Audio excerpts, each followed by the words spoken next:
Hello, Mech Warriors, and welcome to the Mech Bay, where we fix your mech and fix your game.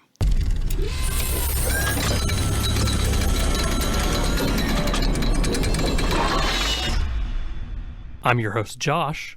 And I'm co-host today, Dustin. And this is our podcast, The Mech Bay. We are a casually competitive Battletech podcast meant to usher new players into the game while also being a supplemental podcast to players who are long-term veterans of the game. Right, and we're going to be talking about what is Battletech. So if you're just coming into the world of Battletech is a tabletop miniature war game. The player controls a 20-ton to 100-ton mech suit with ballistic guns, energy, and missile weapons against other players on a hex grid system. Setting-wise, though, you've got mercenaries, you've got pirates, you've got other kingdoms all duking it out on the battlefield. Yeah, so first of all, since Battletech is like 30-something years old, something that was confusing to me was just massive amount of products and video games that have some variation of the world Battletech or Mech Warrior in it. So what we're talking about here is classic Battletech. That is the first iteration of the game with hexes and little sheets to keep track of your mechs in a very crunchy, 80s sci-fi tabletop war game sort of fashion. We'll get into Alpha Strike and all the other different ways to play, but what we're mainly going to focus on is classic. So by this point, you probably want a little deeper introduction of who you're listening to. So I came into Battletech as a kid in the early 2000s after being exposed to Robotech and Macross. After a while, though, I found Mech Commander 2 and Mech Warrior 4 on the computer, and I just fell in love with the universe and the mechs. I remember drawing my own house and clan logos in paint, reading lore on like a terrible black and green website late at night. After a long amount of time, though, and I grew up and I heard about Mech Warrior Online, and I just played that religiously for days and nights until I almost burned myself out on computer as a whole.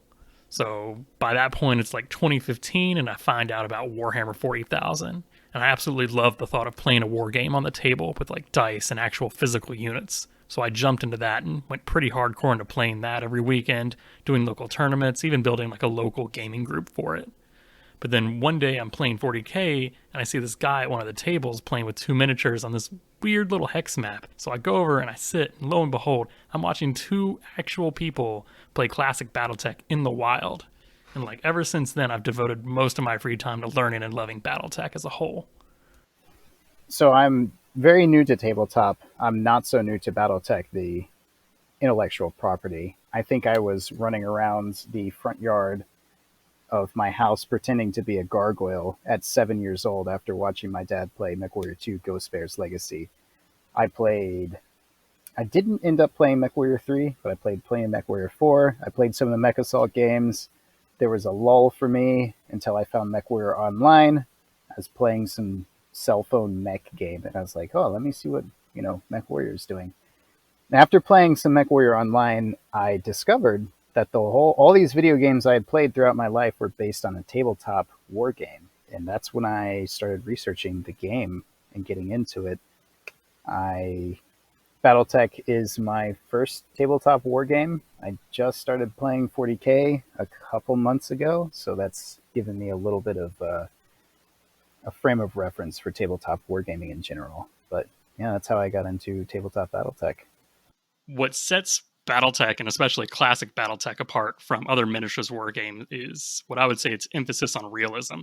You have your mechs, and you've got all the different components, like their arms, their legs, weapons, their internal components like hip joints, hand actuators, gyros and cockpits and life support systems, and just there's a granularity to your sheets. And this is like a literal piece of paper with a picture of your mech, and it's got bubbles that you fill in to represent the damage, and you've got words that you would cross out for different components being destroyed, and these all have an effect on how you actually play. Yeah, everything has a rule, and for some people that's a huge turnoff, and that's totally understandable. But for a lot of us, we love that granularity to the game. What would you say is your favorite thing that can go wrong, Dustin? My favorite thing that can go wrong is really my favorite thing that can go wrong for the opponent. And that's I've heard it referred to as the golden BB. But I'm a believer in the AC2 because from across the board, AC2, simplest version of the weapons that you can use in the game, has the longest range and you can reliably land shots. And every time you do damage, you can roll those dice and something bad can happen. And my favorite bad thing that can happen is a good old gyro hit. Turn 1 or 2, you roll that through armor crit. Oh, it only does 2 damage. Yeah, but every now and then it'll crit and you hit that gyro. And that really cripples a mech. Not completely, but it makes life hard for that pilot for the rest of the game. And, the odds are slim, but it can happen. And that's one of my favorite things that can go wrong. It's that little bit of luck in the dice game that can change the entire 2 to 3 hour game. What's your favorite thing that can go wrong? Either the enemy hits you and actually destroys your heat sinks. That prevents me from firing more weapons. I can ignore that advice, quote unquote, and leverage my heat, ride that heat wave higher, and my pilot is literally cooking inside of his mech as he's shooting his guns, trying not to have an ammo explosion, trying to keep the mech from shutting down automatically. It's just that extra level of stress and fighting myself and fighting the game that I love. I'd say that the heat is one of the key differences in Battletech versus something like Warhammer 40,000 or Drop Fleet or Drop Zone Commander, because mechs have dozens of weapons on their chassis, essentially. And the only thing that prevents you from shooting all of your guns on your mech at one time is the heat itself. So you talk about opportunity cost here. Yeah, and you're trying to balance, especially with the mechs that are capable of really cooking themselves. We will probably have a whole episode just devoted to heat. You mentioned that different time eras, so I'd say that's one of the big differing things from the other miniatures games out there. So like in Warhammer 40,000, you literally play in the year 40,000. With Battletech, you span over, I want to say, about 400 years actually of setting, and you can play at any specific year of that setting. You can start at the golden age of battle mechs in the Star League. You can then play to the Amara Civil War, the Succession Wars, the Clan Invasion. There's dozens of different specific plot years with different technologies, different mechs, different chassis, and different factions. Because factions rise and fall and get destroyed in this game. Yeah, the setting actually is getting ready to progress to another setting, the Ilkhan setting. But yeah, what's your favorite era? Ooh, so my favorite era, it really depends on the day of the week. I love playing. I'll talk about why I like different settings. I like Intro Tech because it's a great way to get a simple game in. And I frankly like it because just about everything is concerning the mechs in that time era I have memorized. I got, all the weapons, all the range profiles, of a lot of the mechs and their variants. There really is something to seeing a hunchback on the table. You ask your opponent, oh, you got a hunchback? What kind? And you're like, oh, I'm running the 4P. I know what a hunchback 4P is. I'm running the H. I know what that is. Oh, the G, sorry. Although there might be an H. I'm running the 4G. I know what that's got. And the later eras, there's a lot of mechs. We got into this game in the recent times, and there's thousands of mechs that are constantly coming up. People bring them to the table. I don't know what that does. So, that's a little frustrating with later eras, but with the earlier eras, there's less mechs, less weapons. And I understand why people really like the introductory technology era, which is 3025. That's where a game of Armored Combat, the $60 game, starts you at 3025. And it's really a nice setting because almost anything can happen. You've got pirates, you've got mercenaries. If you want to make a faction, your own custom faction, you can do that there. It's perfectly fine. I feel like the Clan Invasion era is well covered. There's lots of video games, there's lots of lore, there's books. It's a very fleshed out part of the setting. So what are some of your favorite settings to play in? I'd say my favorite setting is the Clan Invasion, because that's when you see the mechs that you've learned to grow. Like you said, that hunchback. And now it's a whole different beast. It's got more advanced weapons, more advanced technology, and it can operate differently on the table. So right then is where you start to separate the boys from the men, mech-wise, and kind of make your own niche on the battlefield with it. So besides battle mechs, we also have infantry and power armor, and those are your regular grunts with guns, all the way to genetically engineered space marines, essentially. We have vehicles, tanks, civilian cars with laser on them, all the way to giant treaded 100-ton beasts. Or yes, 100-ton tanks. Yeah. So if you don't like a battle mech, there's something in it for you. We have VTOL aircraft, we have jets, we have transformable mechs, we have submarines, we have aerospace units. There's almost something for everyone. Now that we've covered essentially what is Battletech as a whole, we're going to go into the ways to play Battletech and the tools of the trade. So we've been talking about classic Battletech, and the biggest way that we played classic Battletech is, of course, pre-Corona times. Let's date this podcast for right now. Right. Was tabletop at your friendly local gaming store, and me and another person, me and Dustin, playing Battletech with dice and map sheets and little mech miniatures. But when that gets boring... Narrative campaign is another way to play. Some people might call these chaos campaigns, but these are essentially preset missions with attacker and defender roles. You're playing a loose, very loose mission with preset battles using like a flow chart. This is something that you would come to the table with. Say, I want to play 3 games and I want game 1 to matter in game 2 and matter in game 3.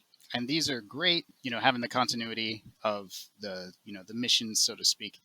Are you going to push that light mech? Are you going to throw it away in that match because you know that it might be useful later on? The narrative campaign, it's narrative. Those are fun, and it's a great way to break up the monotony of the pickup games if and when those start to become stale.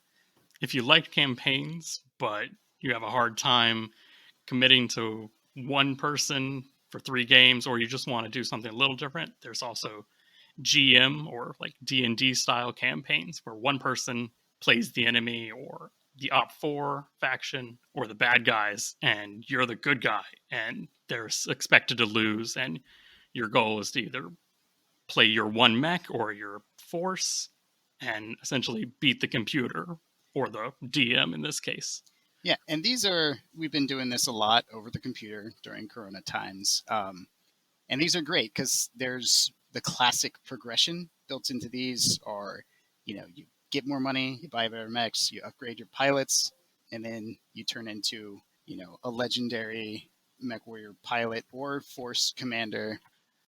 So if you like that, but you want something a little bit more pilot/mech warrior specific, you can also do an RPG style, which used to be called just Mech Warrior, but now they've came up with a new one in the last couple of years, which is Mech Warrior Destiny. And that's an actual RPG where you would exit your mech, complete missions as a single human person, and then have regular mech combat in a different style. Like we mentioned, we're in the Corona times right now, so getting to the table is not a safe, and we do not condone it as a expected option if you want to start playing Battletech. But some other resources that you can do is you can actually play online. So there's a computer program called Megamech, MEGAMEK, and that's a fan-made free software which simulates classic Battletech with the same maps, computer-made dice rolls, and even pilot abilities. So this is as close to tabletop as you can get on the computer. And you can fight against the computer, you can fight against other players, you can play with friends against the computer. This is the new way to play in the era of COVID, essentially. Now, would you say it captures the spirit while we wait out the pandemic, Dustin, or? It does and it doesn't. It is a great way to play Battletech. And like you said, it is the most faithful conversion of the tabletop game to the computer. Some people really like it because it automates some of the things that they don't find exciting, the adding and subtracting. This is definitely a way to play Battletech fast. If you say you want to play Battletech, they say, oh, that's a very slow game. Playing on Megamech is a very fast way because you click which weapons you want to fire and it does all the math automatically. And that literally will cut down a single turn into a minute or 2. But on the other hand, for what it takes out of the game, and some people like that part that it takes out of the game, that's one of the parts that I really enjoy. Aside from physically holding dice and rolling them, which we all love, who can beat that rush? There's a flow state I get into when I start playing Battletech, and you're running your to-hit numbers, and you're just playing the game. And when you get into a good groove, in a good game with a good opponent, Megamech doesn't quite do that for me, but it works in a pinch for me. What do you think, Josh? How do you like Megamech? I like it. I think it's just another way to play the game. No more negative things than positive things for me. Other options are you can use Roll20, which some people may have experience with playing Dungeons & Dragons. and that's third-party online software, where the range of options are really only up to how much effort you want to put in. You can upload pictures of maps, you can upload really faithful pictures of mechs. I wouldn't consider it has too many advantages over MegaMech. It's just whichever software you are more comfortable using.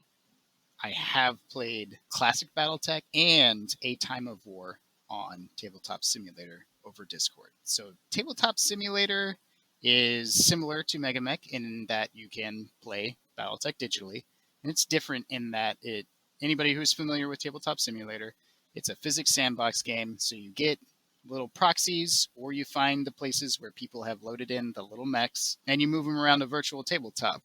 And what I do like about Tabletop Simulator, as opposed to MegaMech, is one, you have to learn the rules. When I first started playing Battletech, it was kind of in a lull, and whereas MegaMech speeds up a game of Battletech and kind of doesn't help you learn the rules of the game, Tabletop Simulator slows it down to a crawl, but forces you to learn the rules.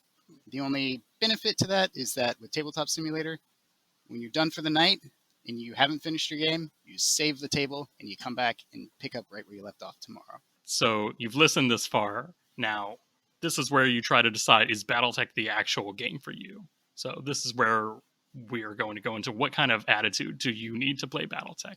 It's very much more casual, but because it's much more nitty-gritty, you can play in the spirit of the game in a much more narrative manner, but also having competitive fun. Battletech for me is actually my first war game. I think you saw me playing Battletech at the local game store.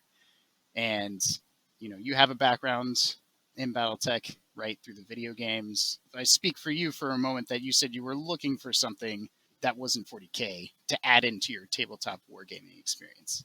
Yeah, so I came into Warhammer and I liked the overall battlefield simulation. Like, tanks are on treads, they move over this, they do these things. Here's a chart that tells you what happens to the tank when it gets shot. And Warhammer changed to be a much more simplified and faster.